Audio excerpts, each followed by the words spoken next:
बात होगी। अब बात करते हैं अपन पाल वंश की। पाल वंश,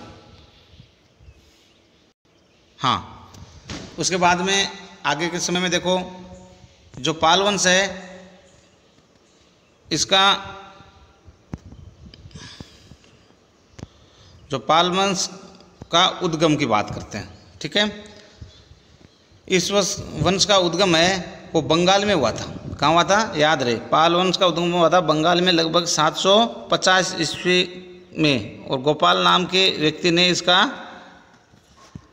इस वंश की स्थापना की थी। मतलब तो प्रश्न होता है कि पाल वंश की स्थापना करने वाला कौन था और कब की गई, तो आप कहोगे पाल वंश की स्थापना गोपाल के द्वारा बंगाल में लगभग 725 ईस्वी के आसपास की गई, ठीक है।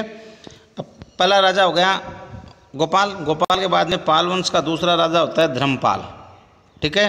और ये इस वंश का सबसे महान राजा था और सबसे प्रतापी राजा था, ठीक है। धर्मपाल ने अपना जो राज्य है उसको कन्नौज तक विस्तृत कर लिया था। अब आपको कन्नौज के नाम से कुछ ध्यान आया होगा। कन्नौज जो हर्षवर्धन की राजधानी थी, ठीक है। इसने अपने राज्य को कन्नौज तक विस्तृत किया और प्रत्यार्थ राष्ट्रों के साथ हुए त्रिकोणीय संघर्ष में भी अपने राज्य को सुरक्षित रखा। देखो, एक आप अपना आगे पढ़ेंगे तब आगे एक चैप्टर आएगा लगभग त्रिकोणीय संघर्ष, ठीक है ना। मतलब 3 जनों का संघर्ष, उसमें 3 वंश मुख्य रूप से आएंगे। पाल आगे, पालों के अलावा प्रतिहार और राष्ट्रकूट। पाल, प्रतिहार, राष्ट्रकूट, ठीक है। पाल, प्रतिहार और राष्ट्रकूट, इन 3 वंशों का एक त्रिकोणीय संघर्ष होता है। उसमें भी उस समय भी जो धर्मपाल जो शासक था पालों का, उसने अपने राज्य को सुरक्षित रखा, ठीक है। उसके बाद में उसका उत्तराधिकारी धर्मपाल का पुत्र देवपाल, ये जो राजा बना, तो इन्होंने भी काफ़ी युद्धों में विजय प्राप्त की। इन्होंने भी अपने राज्य को आगे बढ़ाया और ये अपनी राजधानी को पाटलिपुत्र से बंगाल ले गया। कौन? याद रहे, पाल वंश के कौन से राजा ने अपनी राजधानी पाटलिपुत्र से बंगाल शिफ्ट की? तो वो थे देवपाल, ठीक है। तो देवपाल ने अपनी राजधानी, जो पहले राजधानी पाल वंश की पाटलिपुत्र थी, और उसको बंगाल ले गए। अब याद ध्यान करो, पाटलिपुत्र इससे पहले कौन से वंश की राजधानी थी? पाटलिपुत्र है वो इनसे पहले मौर्य वंश की राजधानी थी, ठीक है। आपको ध्यान हो तो, ठीक है। अच्छा, अब जो देवपाल है उसकी राजसभा में सुमात्रा के राजा बलपुत्र देव का दूत आया था, ठीक है। जो सुमात्रा जो भारत के बाहर का जो देश था, इसका मतलब है कि उस टाइम में इनका देवपाल का विदेशों में भी संबंध था, ठीक है। देवपाल है उसका शासनकाल रहा लगभग 810 ईस्वी से 850 ईस्वी तक। इसके बाद में देवपाल के बाद में धीरे धीरे पाल वंश की जो राज्यों की जो शक्ति है वो निर्बल होने लग गई और गुर्जर प्रतिहार राजाओं के आक्रमण के कारण इनकी शक्ति कम होने लग गई। देवपाल के बाद में लगभग इन पाल वंश के कोई बड़े राजा नहीं आए, इनकी शक्ति कम होने लग गई। पाल वंश के राजा हैं वो निर्बल होने लग गए और इसमें मुख्य कारण रहा जो गुर्जर प्रतिहार जो राजा वंश के जो राजा थे उन्होंने इन पे आक्रमण किया, जिससे इनकी शक्ति दिन दिन कम होती चली गई। उसके बाद में पाल वंश का 9वां राजा महिपाल प्रथम, 9वें नंबर पे जो राजा बना महिपाल प्रथम, उसके राज्यकाल में जो चोल राजा था राजेंद्र प्रथम। देखो, 9वां राजा पाल वंश का महिपाल प्रथम, उनके समय में चोल राजा था राजेंद्र प्रथम। उसने लगभग 1023 ईस्वी में गंगा तक के प्रदेशों को जीत लिया था, ठीक है। कहने का मतलब है कि जो पाल वंश का 9वां राजा था उसके समय में चोल वंश का जो राजेंद्र प्रथम था उसने भी पाल वंश को काफ़ी नुकसान पहुंचाया, ठीक है। 12वीं शताब्दी के मध्य तक पाल वंश की शक्ति एकदम से क्षीण हो गई थी, लगभग पाल वंश खात्मे की ओर बढ़ गया था, लगभग 12वीं शताब्दी के आसपास तक, ठीक है। अब बात करते हैं पाल वंश के राजाओं के बारे में। पाल वंश के राजाओं का सिस्टम क्या था? जो पाल वंश के जो राजा थे वो बौद्ध थे, वो बौद्ध धर्म को मानने वाले थे। तो एक क्वेश्चन बनता है कि पाल वंश के राजा कौन से धर्म के अनुयायी थे?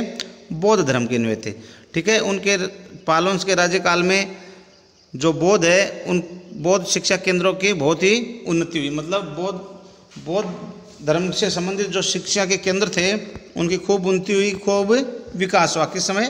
पाल वंश के समय।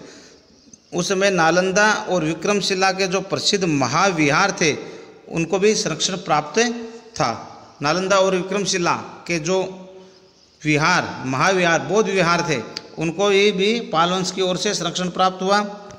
उस समय जो प्रसिद्ध बौद्ध भिक्षु अतिशा 10वें पाल राजा नयपाल के राज्यकाल में तिब्बत के राजा के निमंत्रण पर वहाँ भी गया था। देखो, जो पाल वंश का 10वां राजा था नयपाल, ठीक है, उस समय एक प्रसिद्ध बौद्ध भिक्षु होता था।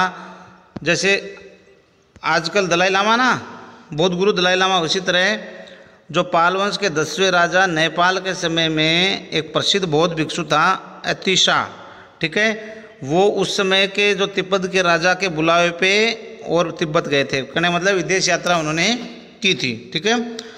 पाल वंश के जो राजा थे वो कला और वास्तुकला के महान प्रेमी थे, ठीक है। उन्होंने धीमान तथा विटपाल जैसे महान शिल्पियों का संरक्षण प्रदान किया था। कहने मतलब है जो पाल वंश के राजा थे उनको जो कला और वास्तुकला, मतलब वास्तुकला में और अन्य कलाओं में के वो प्रेमी थे। और उनके समय में दो महान शिल्पी, दो महान वास्तुकार हुए, धीमान और विटपाल, ठीक है।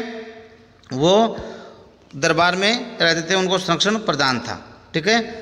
पाल युग में अनेक जलाशय जिस दीनापुर जिले में अभी भी बचे हुए, जो दीनापुर जिला है उसमें पाल वंश के बने हुए कई सारे जलाशय मतलब जहाँ पे पानी इकट्ठा किया जाता है, जिसमें अपन आजकल टंकी वगैरह कहते हैं ना, उसी तरह के जो पाल वंश के बने हुए हैं वो आज भी दीनापुर जिले में देखे जा सकते हैं, ठीक है। तो ये हो गया पाल वंश के बारे में। एक बार फिर रिव्यू कर लो। पाल वंश का जो उद्गम है वो बंगाल में लगभग 750 ईस्वी के आसपास गोपाल के द्वारा इसका की स्थापना पाल वंश की गई, ठीक है। पाल वंश का जो दूसरा शासक हुआ धर्मपाल, वो पाल वंश का सबसे महान, सबसे बड़ा और सबसे प्रतापी राजा हुआ। उसने अपने जो राज्य की सीमा है वो कन्नौज तक बढ़ाई, ठीक है।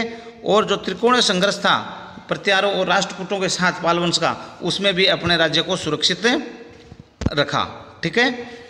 उसके बाद में धर्मपाल का जो उत्तराधिकारी देवपाल हुआ, उसने भी कई युद्धों में विजय प्राप्त की, कई युद्ध उसने भी जीते। और देवपाल ने दूसरा जो काम किया, जो उसके समय का प्रसिद्ध कार्य है, वो ये है कि देवपाल ने पाल वंश की राजधानी पाटलिपुत्र से बंगाल शिफ्ट की, वहाँ पे बंगाल ले गया, ठीक है। इसके अलावा देवपाल है, देवपाल का के संबंध विदेशों से भी थे, सुमात्रा जैसे देशों से भी थे। इसका अपने को प्रमाण मिलता है कि उसकी जो राजसभा थी देवपाल की, वहाँ पर सुमात्रा का राजा जो था बलपुत्र देव, उसने अपना दूत भेजा था, ठीक है। देवपाल ने भी लगभग 40 वर्ष तक शासन किया, 810 ईस्वी से 850 ईस्वी तक, ठीक है। देवपाल के बाद में धीरे धीरे गुर्जर प्रत्याहारों के आक्रमण के कारण पाल वंश की जो शक्ति है वो कम होने लग गई। राजा पाल वंश के वो निर्बल होने लग गए थे, ठीक है। पाल वंश का जो नवा राजा था महिपाल प्रथम, ठीक है, उसके समय में जो चौथ राजा राजेंद्र प्रथम था, उसने 1023 ईस्वी के आसपास गंगा के प्रदेशों तक जीत लिया था। कहने का मतलब पाल वंश के कई स्थानों पे इसने महिपाल ने अधिकार कर लिया था। इस तरह से धीरे धीरे पाल वंश की शक्ति है वो खत्म होने लग गई, ठीक है। तो ये तो पाल वंश के राजा महाराजाओं के बारे में। अब पाल वंश में या पाल काल में सिस्टम किस तरह का था, तो जो पाल राजा थे खुद वो बौद्ध धर्म को मानने वाले थे, वो बौद्ध धर्म के अनुयायी थे, ठीक है। इसके अलावा नालंदा और विक्रमशिला जैसे महाविहार थे, उनको भी राजा का संरक्षण प्राप्त था, ठीक है। इसके अलावा उस समय जो पाल वंश का जो 10वां राजा हुआ नयपाल, उसके समय में एक प्रसिद्ध बौद्ध भिक्षु थे जिनका नाम था अतिशा तिब्बत के जो राजा के बुलावे पे तिब्बत गए थे। कहने का मतलब उन्होंने विदेश यात्रा की थी। और जो पाल वंशी राजा हैं वो कला और वास्तुकला के भी बहुत प्रेमी थे और उन्होंने धीमान और विठपाल नामक जो महान शिल्पी हैं वो भी इनके समय में हुए हैं। ठीक है, तो इस तरह से ये हो गया पाल वंश के बारे में। अब बात करते हैं अपना आने वाले राष्ट्रकूट वंश। देखो आपको ध्यान है तो त्रिकोणीय संघर्ष में जो अपन ने बात की थी ना, त्रिकोणीय संघर्ष जिसमें पाल, प्रतिहार, राष्ट्रकूट, याद रखना। ठीक है, ये 3 वंशों का त्रिकोणीय संघर्ष हुआ था, उसी में से एक है राष्ट्रकूट। अब बात करते हैं अपन राष्ट्रकूट वंश के बारे में।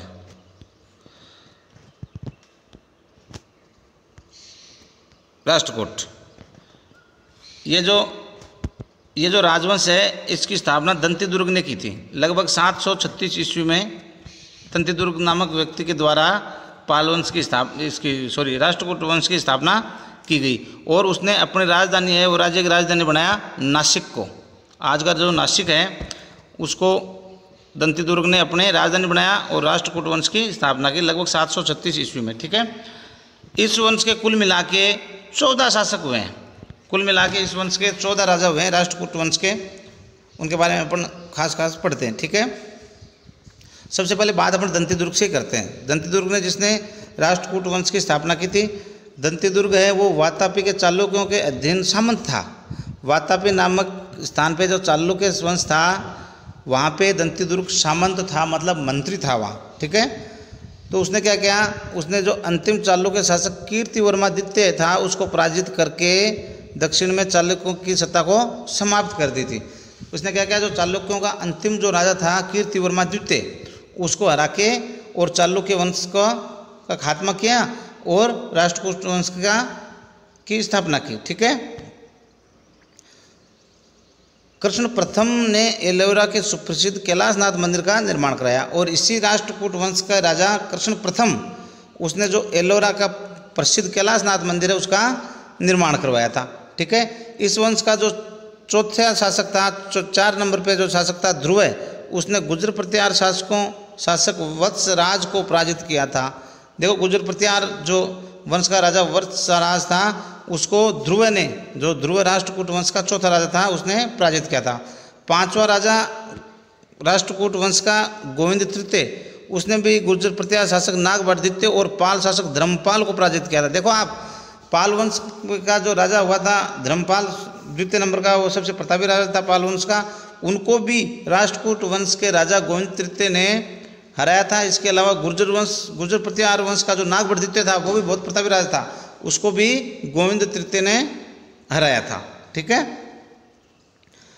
जो अब इस बात से ये साफ पता चलता है कि जो गोविंद तृतीय जो 5वां शासक हुआ राष्ट्रकूटों का, ये कितना महान था, कितना वीर था, कितना बड़ा शासक था। इसका अपने को इससे नॉलेज मिलता है, इससे पता चलता है कि उसने पाल वंश के धर्मपाल जो अपने आप में बहुत बड़ा शासक था और गुर्जर प्रतिहार वंश का शासक नागभट्टद्वितीय ये भी बड़े शासक थे, इन दोनों को इसने हराया।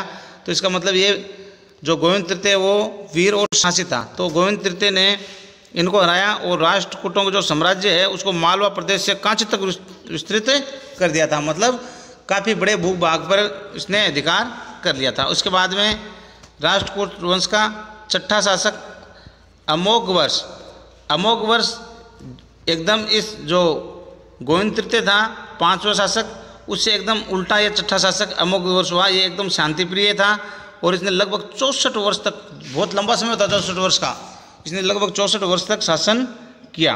ठीक है, तो देखो फिर से एक बार कि जो 5वां शासक गोविंद तृतीय था वो बहुत साहसी, प्रतापी और आकांक्षाओं से भरा हुआ था। उसने अपने राज्य को दूर तक फैलाया। उसने पाल वंश का जो प्रतापी राजा था धर्मपाल उसको हराया। गुर्जर प्रतिहार वंश का जो प्रतापी राजा जो नागभट्टद्वितीय था उसको हराया। उसके बाद में इनका जो 6ठा शासक जो एकदम गोविंद तृतीय से उल्टा एकदम शांति प्रिय था अमोघ वर्ष। ठीक है, इसने लगभग 64 वर्ष तक शासन किया। उसी ने मान्यखेत मतलब मालखेड़ को राष्ट्रकूटों की राजधानी बनाया। अब देखो जो अमोघ वर्ष है इसने जो राष्ट्रकूटों की राजधानी जो कहाँ थी, नासिक थी।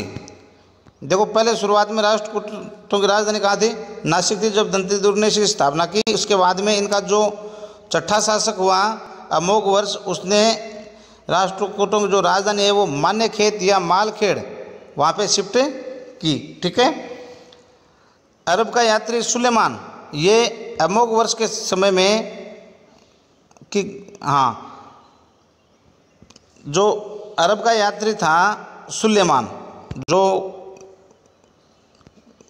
विश्व में यात्राएं करता और उससे संबंधित लिखा करता था, उसने जो सुलेमान ने है वो अमोघ वर्ष की जो गणना है विश्व के 4 महान शासकों में की थी, कि दुनिया के प्रमुख 4 राजाओं में अमोघ वर्ष का नाम भी उसने शामिल किया था, कि भी ये भी दुनिया में महान 4 राजाओं की लिस्ट बनाई, उसमें अमोघ वर्ष शामिल था। किसके अनुसार? अरब का यात्री सुलेमान, उसके अनुसार। ठीक है। इसके बाद में कृष्ण द्वितीय तथा इंद्र तृतीय ने कन्नौज के तत्कालीन शासक महिपाल को पराजित करके भगाने को विवश कर दिया था। देखो वो आपको ध्यान आया होगा, पाल वंश का महिपाल, उसके समय राष्ट्रकूटों के जो आक्रमण हुए तो उस टाइम राजा मुख्य रूप से हुए कृष्ण द्वितीय और इंद्र तृतीय। इन्होंने महिपाल को भागने के लिए विवश कर दिया था। उसी समय देख अपन ने पढ़ा है पीछे की पाल वंश की शक्ति धीरे धीरे कम होने लग गई थी। उसके बाद में राष्ट्रकूटों का जो 12वां शासक था कृष्ण तृतीय, उसके शासनकाल में राष्ट्रकूटों का दक्षिण के चोल शासकों से एक दीर्घकालीन संघर्ष आरंभ हुआ। जो कृष्ण तृतीय 12वां राजा बना राष्ट्रकूटों का, उसके बाद में दक्षिण के जो चोल राजा थे, चोल वंश के जो शासक थे, उनसे राष्ट्रकूटों का एक लंबा संघर्ष चला, लंबी एक लड़ाई चली। ठीक है। राष्ट्रकूटों का जो पराभव है कल्याणी के चालुक्य द्वारा हुआ। जो कल्याणी के चालुक्य हैं उनके द्वारा इनका उद्गम माना जाता है राष्ट्रकूटों का। ठीक है। चालुक्य शासक के जो तैलफ ने 933 ईस्वी में इस वंश के कृक द्वितीय को पराजित करके मान्य खेत पर अधिकार कर लिया था। अब देखो इसके बाद में राष्ट्रकूटों की शक्ति कहाँ से क्षीण होनी शुरू होती है? लगभग 973 ईस्वी में, जिस समय राष्ट्रकूटों का राजा था कर्क द्वितीय, इनको चालुक्य राजा तैलफ था, उसने हरा के और उसकी राजधानी पे अधिकार कर लिया। यहाँ से राष्ट्रकूटों की शक्ति है वो धीरे धीरे कम होने लग जाती है। अब बात करते हैं राष्ट्रकूटों के धर्म आदि के बारे में। राष्ट्रकूट जो शासक थे वो वैदिक धर्म के प्रबल समर्थक थे, वैदिक धर्म को मानने वाले थे। ठीक है। उन्होंने कई भव्य मंदिरों का निर्माण कराया राष्ट्रकूटों ने, और उनके साथ साथ वे संस्कृत और कन्नड़ साहित्य के पोषक थे। संस्कृत और कन्नड़ भाषा के जो साहित्य हैं उनका इन्होंने पोषण किया। ठीक है। जो अरब हैं उन्होंने इस वंश के शासकों को बलहरा, बलराज संबोधित किया है। जो अरब साहित्यकार हुए हैं उन्होंने जो साहित्य लिखा है उसमें जो राष्ट्रकूट शासक हैं उनको बलहरा या बलराज के नाम से संबोधित किया है। तो इस तरह से अपने राष्ट्रकूटों के बारे में अपन ने पढ़ा। एक बार वापस इसको अपन थोड़ा रिव्यू कर लेते हैं। राष्ट्रकूट वंश है उसकी स्थापना 736 ईस्वी के आसपास दंतीदुर्ग ने की थी। ठीक है। और इनकी राजधानी बनाया दंतीदुर्ग ने नासिक को। ठीक है। अब दंतीदुर्ग कौन था? दंतीदुर्ग शुरुआत में वातापी के जो चालुक्य थे उनके पास में मंत्री था उनका, तो इसने दंतीदुर्ग ने क्या किया, अंतिम जो चालुक्य शासक था कीर्तिवर्मा द्वितीय, उसको पराजित किया और उसको पराजित करके अपने नए वंश राष्ट्रकूट की स्थापना की। ठीक है। इसके अलावा इसमें कुल मिला के 14 राजा हुए। ठीक है। जो राष्ट्रकूट वंश है उसमें कुल मिला के 14 राजा हुए हैं। उसमें खास तौर पे गोविंद तृतीय जो बड़ा राजा हुआ, गोविंद तृतीय, जिसने पाल वंश के धर्मपाल और गुजर प्रतिहार वंश के नागभट्ट द्वितीय को हरा दिया था। इसके अलावा जो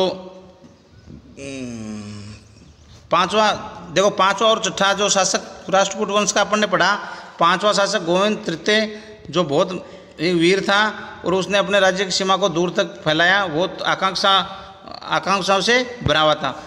इससे ठीक विपरीत जो छठा राजा हुआ अमोघ वर्ष, वो एकदम शांति प्रिय था और उसने लगभग 64 वर्ष तक लंबे समय तक शासन किया।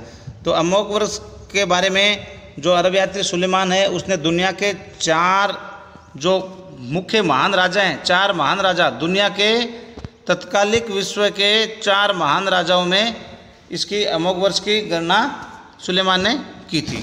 ठीक है।